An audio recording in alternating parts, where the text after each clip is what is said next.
নয়। যখন সমস্ত উম্মতকে জাহান্নাম থেকে বের করে জান্নাতে নিয়ে যাওয়া হবে, সেদিন আমার নবী উম্মত গুলাকে জান্নাতে ঢুকায়। যখন জান্নাতের দিকে কদম রাখবে, হঠাৎ একটা শব্দ জাহান্নাম থেকে আসবে। শব্দটা হচ্ছে ইয়া হান্নান, ইয়া মান্নান।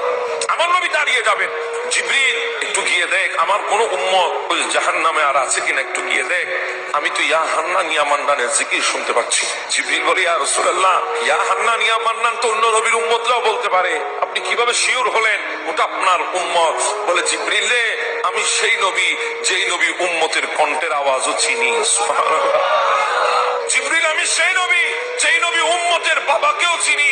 উম্মত কোন জায়গা থেকে আমাকে সালাম দে তাও আমি বুঝতে পারি। উম্মতের কণ্ঠের আওয়াজ আমি নবী জানি, আমি নবী, ওটা আমার উম্মত হবে। কেন জানিস? কারণ সমস্ত পয়গম্বরের উম্মতরা মিলে যত আল্লাহর আসমাউল হুসনা 99 নামের জিকির যত করে নাই, আমার উম্মত তার চাইতে বেশি করেছে।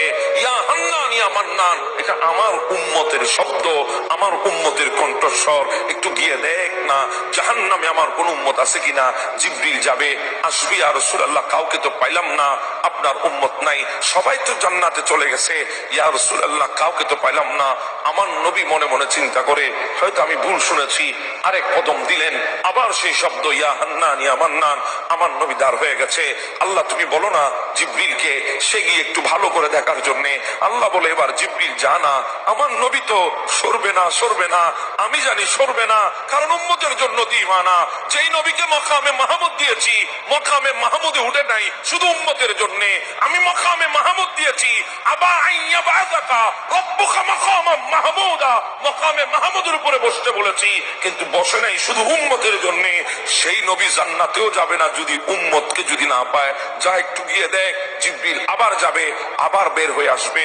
ইয়া রাসূলুল্লাহ, লিস্টি বরাবর তো সবাইকে নিয়ে এসেছি, লিস্টের মধ্যে তো আর কেউ খালি নাই, মনে হয় আপনার উম্মত নয় সে, আপনি চলে যান জান্নাতে। আমার নবী আবার কদম দেবে, আবার শব্দ আসবে, আবার যখন শব্দ আসবে আমার নবী দাঁড়িয়ে যাবে।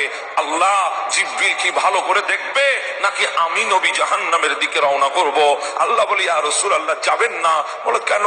বলে, ওখানে গেলে আপনার নূরের তাজাল্লিতে ৩,৫০০ বছর ধরে যে আগুনকে জ্বালিয়ে আমি জাহান্নামের আগুনকে কালো করেছি, ওই আগুন মুহূর্তের মধ্যে ফুল হয়ে যাবে। সুবহানাল্লাহ। আপনি সেখানে যাবেন না।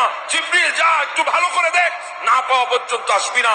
জিবরিল যাবেন, গিয়ে দেখবে অনেকগুলো স্তূপের নিচে একজন বান্দা, সিনা ওই বান্দা শরীর আর শরীর নাই, ক্ষত বিক্ষত হয়ে গেছে, আগুনে ঝলসে গেছে। ওই বান্দা শুধু ওটা ঠোঁট নড়ে, ইয়া হান্নান ইয়া মান্নান। জিবরিল বলে, তোমার নবীকে? বলে, আমার নবী, নবী আখিরুজ জামান, আল্লাহর পেয়ারা মাহবুব নবী, নবী আখিরি নবী। যখন